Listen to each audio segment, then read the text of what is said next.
This is the explanation to the answers on the practice quiz.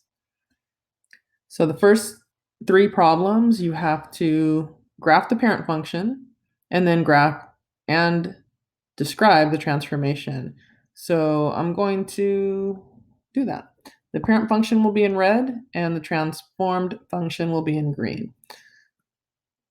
So the parent function for the first one, since it's a linear function, is f of x is equal to x, or y is equal to x. This is just a line that has a y-intercept at 0 and a slope at 1. So this line goes from corner to corner in this case. And that's your standard parent function for a line. The f of x function that they want us to graph that's in green has a slope of 5 or 5 over 1. That's the only time you would use 1 in a denominator is for slope. And a y-intercept of 0. So the line goes through 0, and then the rise over run is rise up 1, 2, 3, 4, 5, and over 1. Then you would connect those 2 points.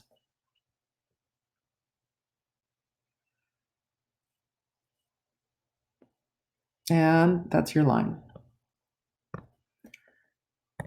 For the linear functions, you do not have to explain the transformations. You can just write the slope and the y-intercept.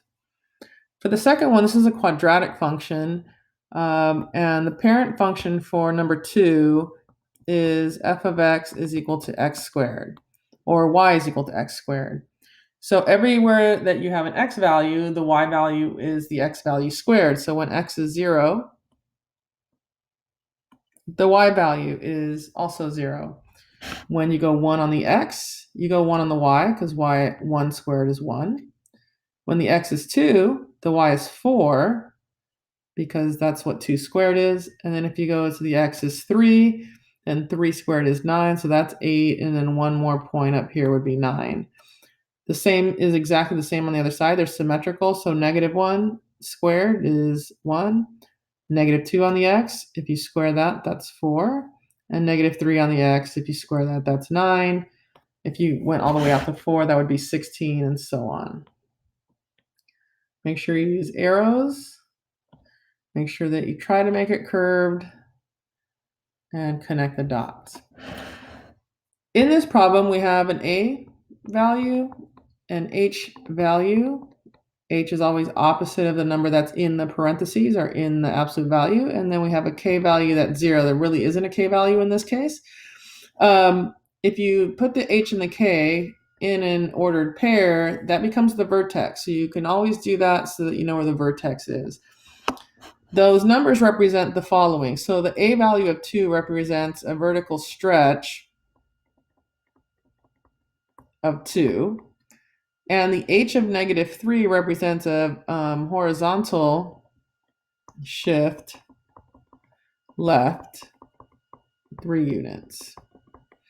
K is 0, which means that there is no horizontal shift. The vertical stretch of 2 means that all the y values that we had just plotted, basically the y value of 1 and then 4 and then 8, have now been doubled. So this will be stretched out and twice as tall as the original. So from the vertex, I'm going to go right 1. Instead of 1 squared, I have to do 1 squared times 2. So I'm going up 2. If I go 2 units over from the vertex, if I square the 2, that would be 4. So I have to go twice as much. 1, 2, 3, 5, 6, 7, 8. And again, on the other side, same thing. We go up 2 the first time over, and then we go up 8 the second time over, because we're doubling the vertical that we did in the parent function. If we had space, we would go over 3, and then when we go up 18, we would go up 18. Make sure you have arrows on your graphs. 18, because that would be 9 times 2. For the third one, the parent function, since this is an absolute value, is f of x is equal to the absolute value of x. The absolute value of x basically is a v-shaped function. It has, in this case, like a slope of 1. Basically, the absolute value of 1 is 1. Absolute value of 2 is 2. The absolute value of 3 is 3. 4 is 4. Absolute value of negative 1 is positive 1. Negative 2 is positive 2, and so forth. So this is a v-shaped function. It does go from corner to corner, and make sure you extend your graph out. Same thing on the other side. Corner to corner to corner to corner to corner on these. For the transformation here, your a value is going to be -1. The h is -4, and the k is +3. Okay, so a is -1, h is -4, and k is +3. The h value is always opposite of the number that you see inside of there. So again, if you wanted to write your hk in an ordered pair, that would be your new vertex. So I can go over 1, 2, 3, 4, 1, 2, 3. And that's the shift of my graph. So I have a horizontal shift left 4 units and a vertical shift up 3 units. We also have a reflection across the x-axis.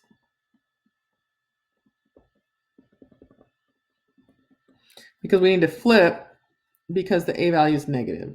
There's no stretch, we're just flipping it over. So this is the vertex, so the v is going to be here, and still down 1, right 1, down 1, right 1. The a, you can kind of think of it as a slope, at least to the right side.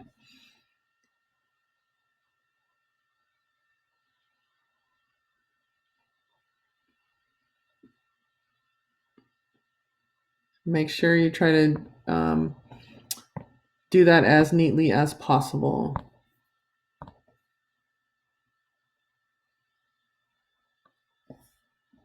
And that would be full credit on those. Make sure you have your arrows on there. For the next part, we're going to be doing translations. If this is going too fast, you can always pause this video.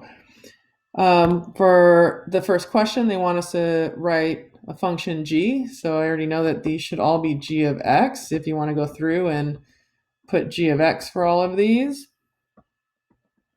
might not be a bad idea. Same thing here. For the first one is a translation 4 units down. That means you're subtracting 4 from the equation. So you get g of x is equal to 4x minus 3.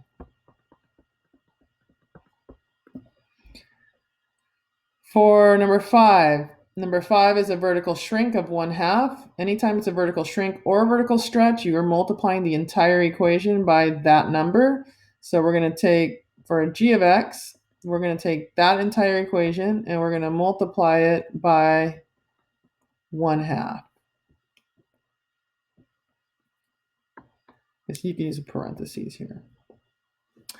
The 1/2, or any number that gets multiplied, never goes inside of this absolute value.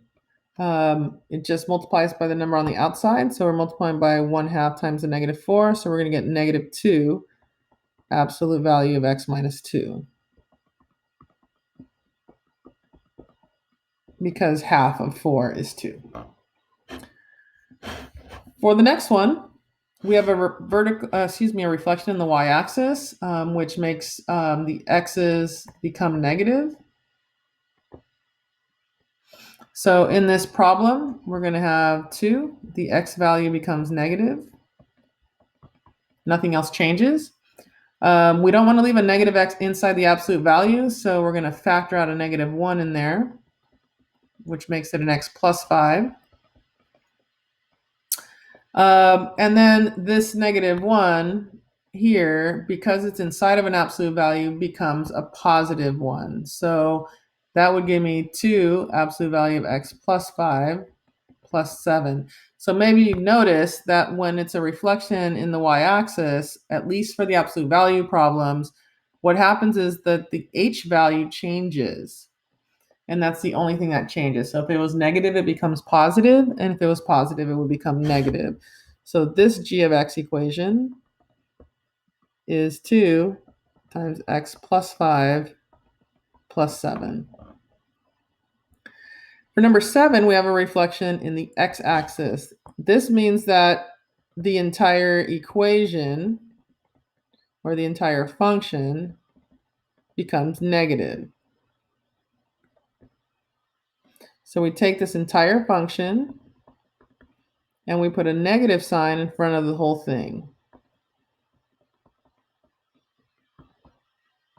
What that means is that it distributes and it becomes a negative absolute value and a negative, -5, which makes the absolute value negative and it makes the 5 positive. It basically changes the sign of the absolute value and the k value.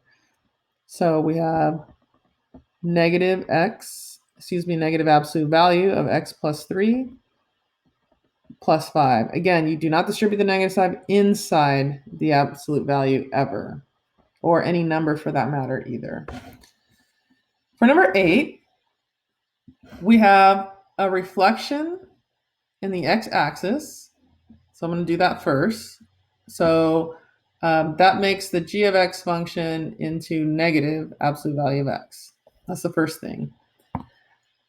Then we have a vertical stretch by a factor of 3. So now the g of x function becomes 3 times as big as it was in the first step. Then we have a translation 4 units down and 1 unit right. So the 1 unit right is inside and the 4 units down is outside. Since they're right and left and up and down, you can do those in the same step. Otherwise, you would have to do it in separate steps. So that's your final answer for that one. So g of x, -3, x plus 1, -4. And again, remembering that this is always opposite of what you think. Okay, the h value is equal to +1, but in the equation, it actually is -1. Now that I say that, this should be x minus 1.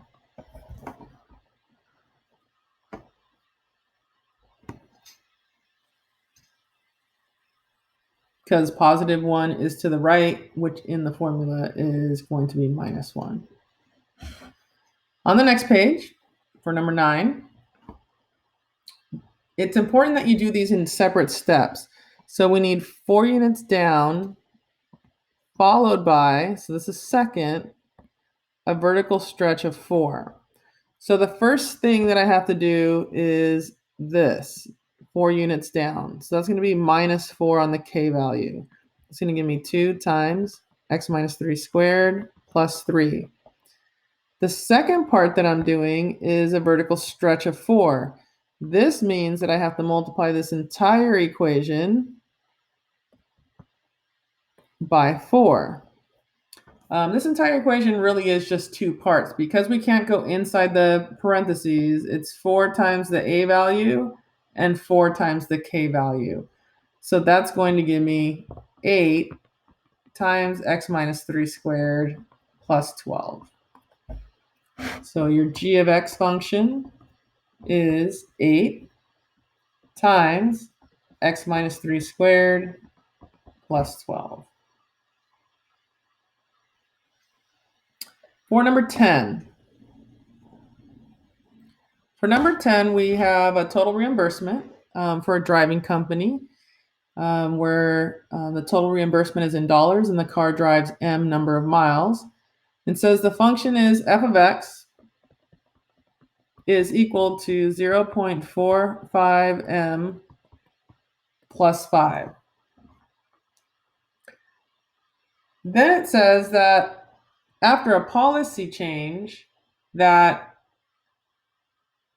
$5 more are added on. So that $5 more that are added on means that I'm going to have 0.45 m plus 10 now because I'm going to add $5. Okay, so that's the first part. The second part says then, so after you add the $5, the total reimbursement is multiplied by 1.25. So I'm going to take this 0.45 plus 10, and I'm going to multiply this entire equation by 1.25. So it's going to be 1.25 times 0.5m plus 10. So that's going to give me 0.45 times 1.25.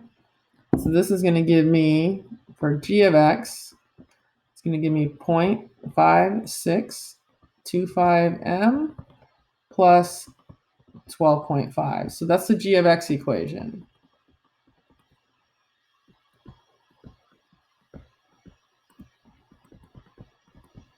Do not round the number in front of the m. Don't round the slope. The second part of this question, for part B, it asks what is the total reimbursement for a trip of 95 miles. So I'm going to use this equation for 95. And really, there should be an x and an x, or an m and an m, but we're going to have 0.5625 times 95 plus 12.5. So yes, these variables right here should match up. Should be f of m and g of m. Don't worry about that part for now. So if we multiply 0.5625 times 95 plus 12.5, that equals 65.9375. We can't write that answer in terms of money unless we round it. So for 95 miles, it's going to cost $65.94. Make sure you write that accurately.